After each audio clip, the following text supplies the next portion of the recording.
একই প্লেটে খাবার খান, দেখান কয়জন আছেন, দেখান দেখি, পারবেন কেউ? এক বালিশে ঘুমান, দেখাতে পারবেন? আছেন? এক বালিশে ঘুমাই, এক প্লেটে খাবার খাই, এবং স্বামী স্ত্রী একজন আরেকজনের মুখে উঠায় দেয় খাবারগুলো। নবীজির সুন্নাত। তো একবার জন্ম দুঃখিনী মা কিন্তু একটু টের পায়, বাবা একটু টের পায়, কিন্তু কেউ জানে না ওই সুন্দর করে আল্লাহকে ডাকতে ডাকতে যদি ঘুমায় যায়, আল্লাহ জীবনে যত গুনাহ করেছি আজকে থেকে তওবা করছি, আল্লাহ তুমি মাফ করে দাও, সঙ্গে সঙ্গে ক্ষমা করে দিবে। ও যুবক ভাইয়েরা, আমার প্রিয় ভাইয়েরা, মার কাছে ক্ষমা চান, জিন্দেগিতে কোনোদিন অভাব হবে, সংসারে অভাব হবে না। স্বামী স্ত্রীর মহাব্বত করেন, কোনোদিন অভাব হবে না। পৃথিবীর যত মানুষকে ভালোবাসেন, মহাব্বত করেন, লাভ হবে না। দেখবেন কোটি কোটি টাকা থাকবে কিন্তু শান্তি নাই। শান্তি পাওয়ার আশা তো করি ইনশাআল্লাহ। যারা শান্তি পাওয়ার একটু আশা করে একটু তাকবীর দেয়, লিল্লাহি তাকবীর। এটা এভাবে হাত না দিয়ে বলে লিল্লাহি তাকবীর, নারায়ে তাকবীর। আল কোরআনের আলো, আল কোরআনের আলো। ভাই ঘরে ঘরে জ্বালা রাইকাই তো এই সমস্যাগুলো করছি, খালি ঘরে ঘরে জ্বালায়া সব বাইরে এসে বসে থাকি। কথা বলেন, ঘরে জ্বালানোর দরকার নাই, ভিতরে জ্বালাই, ভিতরে। নিজে যতক্ষণ পর্যন্ত ভালো না হব ততক্ষণ পর্যন্ত লাভ হবে না। নিজে যদি নামাজ না পড়ি, অন্যকে নামাজের কথা বললে নামাজ পড়বে নাকি পড়বে? নিজে যদি মদ খাই, আর একজনকে বলি ভাই মদ খাইয়েন না, সে কি মানবে? নিজে সিগারেট খাইলে আর একজনকে যদি বলি সিগারেট খাইয়েন না, সে কি মানবে বলেন? নামাজ পড়লাম না, পর্দা করাইলাম না, কিন্তু আমি নিজে ভালো হইলাম না, অন্যকে বললে হবে? এই জন্য আল্লাহর পথে নিজে চলতে হবে ভালোভাবে।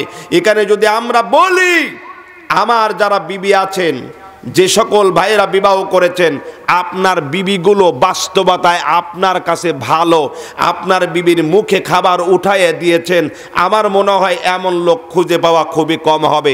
এমন সাহসী ব্যক্তি বলতে পারেন যে প্রতিদিন 3 ওয়াক্ত যদি খাবার খাই, একসঙ্গে যদি 2 ওয়াক্তও খাবার খাই, আমার বিবির মুখে খাবার উঠাইয়ে দেই।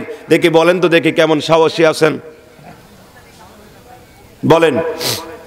আচ্ছা এমন একজন বলেন দেখি, একই প্লেটে খাবার খাই, এক প্লেটে স্বামী স্ত্রী খাবার খাই, জান্নাতে যে যাইতে চাই, জান্নাতে মরে গেলে যে জান্নাতে যাবেন, একই প্লেটে খাবার খান, দেখান কয়জন আছেন, দেখান দেখি, পারবেন কেউ? এক বালিশে ঘুমান, দেখাতে পারবেন? আছেন? এক বালিশে ঘুমাই, এক প্লেটে খাবার খাই, এবং স্বামী স্ত্রী একজন আরেকজনের মুখে উঠায় দেয় খাবারগুলো। নবীজির সুন্নাত। মোহাব্বত নাই, ভালোবাসা নাই।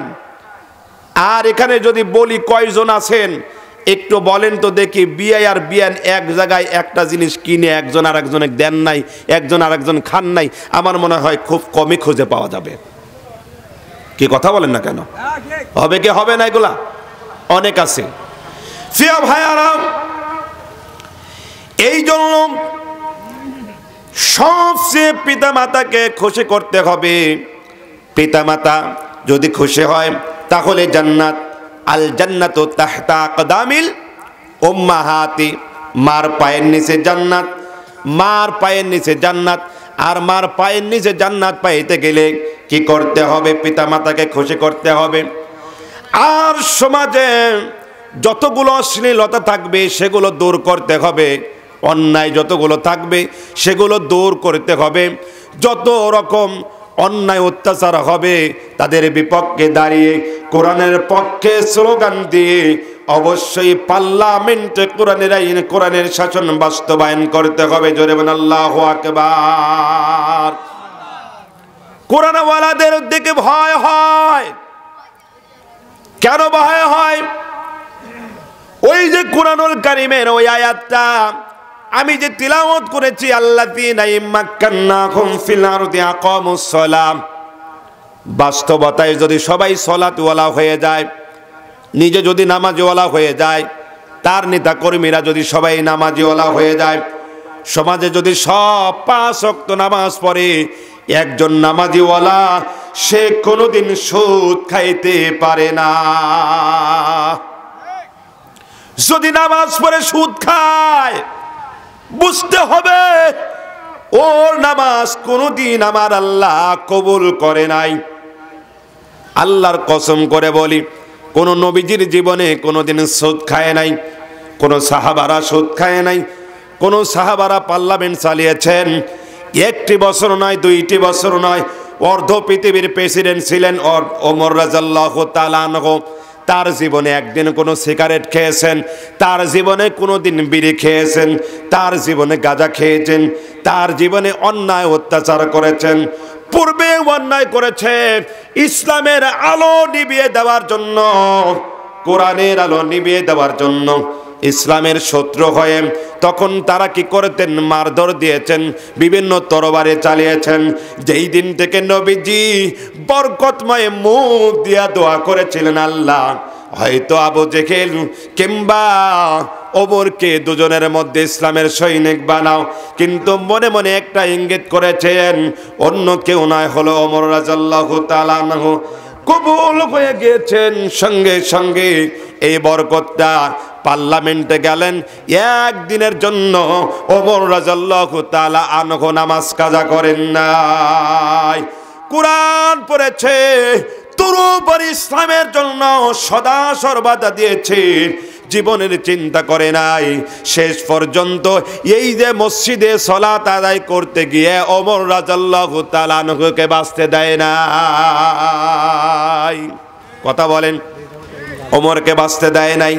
বলেন তো, এই যে ওমর যে কাজটা করে গেল, সাহাবা আজমাইনরা যে কাজটা করে গেল, আজকে যদি বাস্তবতায় যদি কোরআন দিয়ে যদি এই সমাজে নামাজ প্রতিষ্ঠিত হয়, পর্দার যদি হুকুম পালন হয়, একজন যুবক সে কি করবে? হজ করে আসতে হবে, তারপরে তার বিয়া হবে।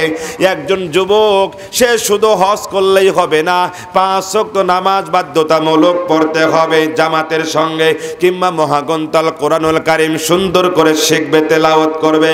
আল্লাহর কসম করে বলি, কোরআন আছে, আপনি স্বর্ণের দলা যদি রাস্তায় ফেলে রাখেন, ওই স্বর্ণের দলা আপনার জায়গায় পৌঁছে যাবে, কারোর জিনিস কেউ টাচ করবে না, কোনো ক্ষতি করবে না, অন্যায় হবে না।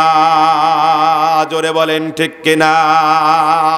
যতক্ষণ পর্যন্ত সমাজে সঠিক বিচার না হবে, অন্যায়ের বিচার না হবে, ততদিন পর্যন্ত এই সমাজ পরিবর্তন হবে না।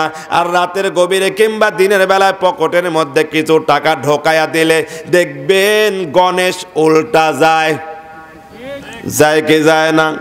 উল্টা যায়, বিভিন্ন কিছু হয়। বাস্তবতা বিভিন্ন জায়গায় কোরআনের কথা শুরু করেছে। এই যে লিফলেটগুলো বিভিন্ন জায়গায় কোরআনের পাখিরা লাগিয়েছেন, সংসদ সদস্য হতে গিয়েছেন, আর তাদের কি 71 বছর এদেশে কোরআনের আইন, কোরআনের শাসন বাস্তবায়ন করতে চায়, কিন্তু মুসলমান নাম দিয়েছি, এটাই কিন্তু আমরা রাজি হই না। বলে কোরআনের আইন আসুক, ভালো হবে, কিন্তু ভোট দেই মুনাফিকের মতো, যাতে করে কোরআনের আইন, কোরআনের শাসন বাস্তবায়ন না হয়।